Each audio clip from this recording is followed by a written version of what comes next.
दोस्तों, अगर मैं आपसे ये कहूँ कि आपका जो मोबाइल नंबर है ना, वो आपकी अपॉर्चुनिटीज़ को ब्लॉक भी कर सकता है, तो क्या आप विश्वास करेंगे? बहुत लोग ऐसे हैं जो महंगा मोबाइल तो खरीद लेते हैं, लेकिन मोबाइल नंबर पे ध्यान नहीं देते। उन्हें ये पता ही नहीं होता कि मोबाइल नंबर जो है वो उनकी एनर्जी को डाउन कर रहा है। तो दोस्तों, इस हद तक इम्पॉर्टेंट होता है मोबाइल नंबर। और ये और भी इम्पॉर्टेंट हो जाता है अगर इस मोबाइल नंबर को आप अपने बिजनेस के लिए यूज़ करते हैं या आपके जो एम्प्लॉयज़ हैं बिजनेस जनरेट करने के लिए यूज़ करते हैं, तो ये और भी इम्पॉर्टेंट हो जाता है। तो आज मैं इस वीडियो में आपको बताने वाली हूँ कि कौन से ऐसे इम्पॉर्टेंट मोबाइल नंबर के नंबर्स हैं, ठीक है, जो आपकी लाइफ में सक्सेस को अट्रैक्ट करते हैं और कौन से ऐसे नंबर्स हैं जो प्रॉब्लम को अट्रैक्ट करते हैं। तो बने रहिएगा, वीडियो में ध्यान से सुनिएगा, बहुत इंपॉर्टेंट है। अगर आपने मेरी बताई हुई चीज़ों को फॉलो कर लिया और वो चेंजेस कर लिए, तो मान के चलिए कि आप 6 महीने के अंदर अपनी लाइफ में चेंजेस ज़रूर देखेंगे। और इस वीडियो में आके कमेंट करके ज़रूर बताना उसके बाद कि आपकी लाइफ में क्या क्या चेंजेस आए। तो शुरू करते हैं इस वीडियो को। चलिए, सबसे पहले हम समझते हैं कि मोबाइल नंबर को कैलकुलेट कैसे करना है। दोस्तों, चाहे आप दुबई में बैठे हैं, चाहे आप इंडिया में बैठे हैं, ठीक है, मोबाइल नंबर को कैलकुलेट करने का एक ही तरीका है। जो उसके आगे आपका जो अभी कंट्री कोड होता है ना, ठीक है, उसको आपने यूज़ नहीं करना। जैसे इंडिया का कंट्री कोड है +91, ठीक है, दुबई का आई थिंक +97 है, ठीक है, तो इसको आपने छोड़ देना है। लेकिन जो उसके बाद के जो मोबाइल नंबर है, उसके बाद का जो नंबर है, उसको आपने पूरा ऐड ऑन कर देना है, ठीक है। मैं तो दोस्तों एक एग्जांपल ले लेते हैं, ठीक है। जैसे कि मेरा जो मोबाइल नंबर है वो है 9211455986, ठीक है। ये जो मोबाइल नंबर है, अगर हम इसका एंड टोटल करें तो इसका जो एंड टोटल आएगा 50 पे आएगा, ठीक है। और 50 से जब हम सिंगल डिजिट में इसको निकालेंगे तो ये नंबर 5 पे आएगा, ठीक है। तो इस तरीके से आपको अपना मोबाइल नंबर का एंड टोटल कैलकुलेट करना है। तो दोस्तों, ये तो आपने देख लिया कि किस तरीके से आपका मोबाइल नंबर का एंड टोटल निकालना है। अब आप कैसे समझेंगे कि आपके जो मोबाइल का जो एंड टोटल है वो सही नंबर पे आ रहा है या नहीं आ रहा है, ठीक है। तो सबसे पहले तो मैं आपको वो इम्पोर्टेंट नंबर्स बताने वाली हूँ, ठीक है, कि किसी भी हालत में आपका मोबाइल नंबर बस उन नंबर्स में ही आना चाहिए, ठीक है। तो वो जो नंबर्स हैं, ठीक है, ये बहुत ही प्रीमियम नंबर्स हैं। अगर आपका मोबाइल नंबर इन नंबर्स के आसपास इन नंबर्स में ऑलरेडी आता है, तो मान के चलिए कि बहुत हद तक आपने चीज़ों को ठीक कर लिया। लेकिन दोस्तों, इसमें एक ट्विस्ट भी है। इसमें जो ट्विस्ट है ना, वो ये है कि सपोज़ जो मैंने नंबर्स बताए उस पर आपका मोबाइल नंबर तो आ गया, लेकिन क्या वो जो नंबर आपने चूज़ करा है वो आपके डेट ऑफ बर्थ के साथ अलाइंड है या नहीं है, कि दूसरी चीज़। तो ये दो चीज़ों पे आपने बात रखनी है अपनी, ठीक है। इसके बाद ही आप डिसाइड करेंगे। और मैं इस वीडियो में पूरी क्लैरिटी आपको देने वाली हूँ किस तरीके से आप ये चेक कर पाएंगे कि आपने जो मोबाइल नंबर का एंड टोटल चूज़ करा है या बाय डिफ़ॉल्ट आपके पास आया वो सही है या नहीं है आपके लिए, ठीक है। तो मैं आपको पहले इंपॉर्टेंट नंबर्स बता देती हूँ कि जिन पर ही आपका मोबाइल का एंड टोटल आना चाहिए। दोस्तों, वो नंबर है number 1, number 5, number 6 and number 3। दोस्तों, नंबर 1 क्यों? सूर्य का नंबर है, एनर्जी का नंबर है, पावर का नंबर है, नेम फेम का नंबर है। तो इस पे तो आपके मोबाइल नंबर का एंड टोटल आना ही चाहिए। या फिर नंबर 5, फ्लेक्सिबल है, बैलेंस्ड है, विल पावर को स्ट्रॉन्ग रखता है, हर सिचुएशन में वापस उठने की हिम्मत देता है। तो ये दूसरा नंबर है। मरकरी का नंबर है, बुध का नंबर है, बुद्धि का नंबर है, ठीक है। तीसरा नंबर है नंबर 6, वीनस का नंबर है, लग्जरी का नंबर है, वेल्थ का नंबर है, पैसों का नंबर है, फैमिली एंड रिलेशन का नंबर है, ठीक है। बहुत इंपॉर्टेंट नंबर है। और फोर्थ नंबर है नंबर 3, ठीक है। जो नंबर 3 है दोस्तों, जुपिटर का नंबर है, देवगुरु का नंबर है, नॉलेज का नंबर है, ठीक है। और नॉलेज अगर किसी की स्ट्रांग हो जाए और उस नॉलेज को यूज़ करना आ जाए तो इंसान कहाँ से कहाँ तक पहुँच सकता है, ठीक है। तो जीत का नंबर भी है ये, विनिंग का नंबर है, ठीक है, विनर्स का नंबर है। तो ये 4 नंबर्स जो आपको बताए हैं, आपके मोबाइल नंबर का एंड टोटल किसी भी हालत में इन 4 नंबर्स में से किसी एक नंबर पे ही आना चाहिए। अब जो नंबर 2 है उस पर क्यों नहीं आना चाहिए? चंद्रमा का नंबर है, 15 दिन चंद्रमा बढ़ता है, 15 दिन घटता है, तो उस पर बिल्कुल भी नहीं आना चाहिए।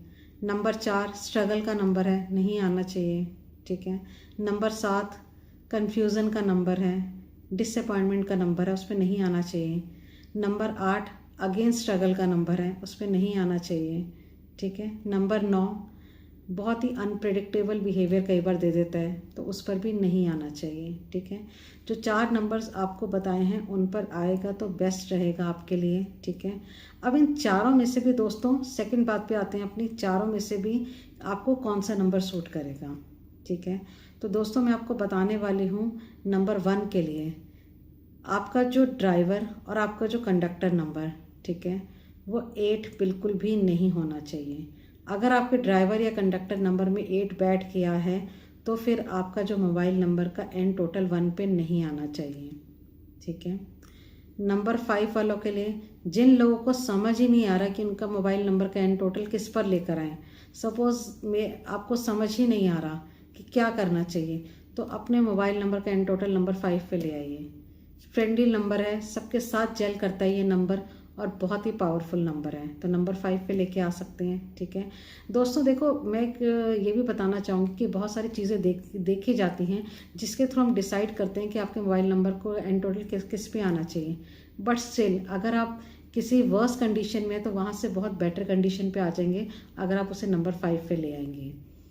दोस्तों उसके बाद नंबर 6 पे आपको बिल्कुल भी नहीं लेकर आना है अगर आपके ड्राइवर या कंडक्टर में नंबर 3 बैठ गया है। अगर इन दोनों नंबर्स में ड्राइवर में कंडक्टर में नंबर 3 आ गया है तो नंबर 6 को आपको फुली अवॉइड करना है, ठीक है। और इस तरीके से नंबर 3 पे आपका एंड टोटल बिल्कुल भी नहीं आना चाहिए अगर आपके ड्राइवर और कंडक्टर नंबर में नंबर 6 बैठ गया है, ठीक है। तो इतनी सी चीज़ का ध्यान रख लीजिएगा, ठीक है। मुझे नहीं पता कि ये किसी ने आज तक अपनी वीडियो में बताया या नहीं बताया, लेकिन मैंने आपको बहुत आसानी से बता दिया है। मैंने आपको 4 नंबर्स बताए हैं जिन पे आपका मोबाइल का एंड टोटल आना चाहिए, ठीक है। उसके बाद मैंने आपको बताया कि अपना ड्राइवर नंबर और कंडक्टर नंबर से एक बार मैच कर लीजिए, और चारों का मैंने आपको बता दिया किस तरीके से आपको मैच करना है। तो ये 2 चीज़ों का ध्यान रख लो।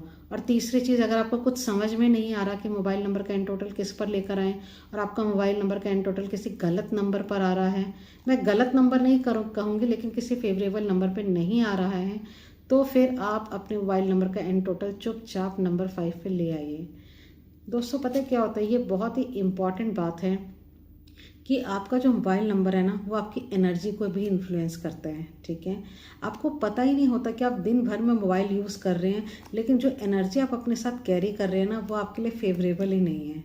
तो जब दोस्तों वो फेवरेबल नहीं है और आप उसे कैरी करते रहेंगे तो कहाँ से रिजल्ट्स आएंगे, ठीक है। बिकॉज आपकी अपॉर्चुनिटीज़ का जो मीडियम है वो भी मोबाइल ही होता है, ठीक है। आपको अगर आपने कोई इंटरव्यू दिया, आपको कॉल आना है तो मोबाइल पे आएगा, ठीक है। आपने बहुत सारी चीज़ें आपके मोबाइल से रिलेटेड हैं, तो आपका मोबाइल नंबर का चुनाव बहुत अच्छे से आपको करना चाहिए। आपने किसी कंपटीशन में कुछ भरा है, आपने अपना नंबर वहाँ दिया है, ठीक है, उसी पे आपको रिसीव होगा कि क्या है उसका रिज़ल्ट, ठीक है। आपको कोई इन्फॉर्मेशन देनी होगी तो मोस्ट सबसे ईजीएस्ट वे है कि आपको लोग कॉल करेंगे, ठीक है।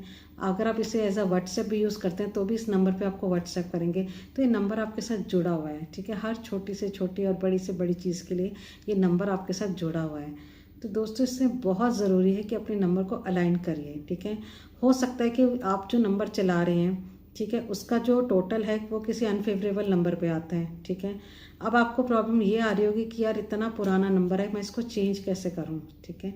तो बिल्कुल चेंज मत करिए, आप ये कर सकते हैं कि एक नया अपने से अलाइन नंबर लीजिए, ठीक है। कुछ टाइम के लिए जो आपकी कॉल्स आपके पुराने नंबर पे आती हैं उनको फॉरवर्ड करवा लीजिए अपने नए नंबर पे, ठीक है। धीरे धीरे अपनी जो बिज़नेस के, जैसे आपका विजिटिंग कार्ड है या आपका कोई भी सर्कुलर्स हैं, कुछ भी हैं, धीरे धीरे अपने नए नंबर को डिस्प्ले करना शुरू कीजिए।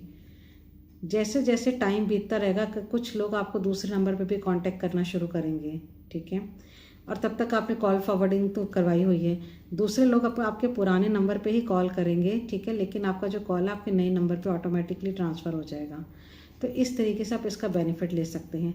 और जैसे जैसे लोग आपके पुराने दूसरे नंबर को, नए नंबर को पहचानने लग जाएं तो पुराने नंबर को थोड़ा सा स्लो कर दीजिएगा। तो इस तरीके से आप बिल्कुल इसे कर सकते हैं। तो दोस्तों मेरी इन बातों का ध्यान रखिएगा, और 6 महीने का मैं आपको कहती हूँ कि 6 महीने में ही आपको फ़र्क दिखना तो शुरू हो जाएगा। आप खुद कहेंगे कि यार जो चीज़ें मेरी बहुत आसानी से पहले नहीं हुआ करती थी वो होनी शुरू हो गई हैं। तो दोस्तों इस चीज़ का फ़ायदा उठाइए और इस इन्फॉर्मेशन को ज़्यादा से ज़्यादा शेयर कीजिए। मेरा वीडियो अच्छा लगा हो तो लाइक शेयर सब्सक्राइब ज़रूर कीजिएगा और टॉपिक बताइएगा कि नेक्स्ट वीडियो में किस टॉपिक पे बनाऊँ, मैं ज़रूर बनाऊँगी। Thank you friends, bye bye.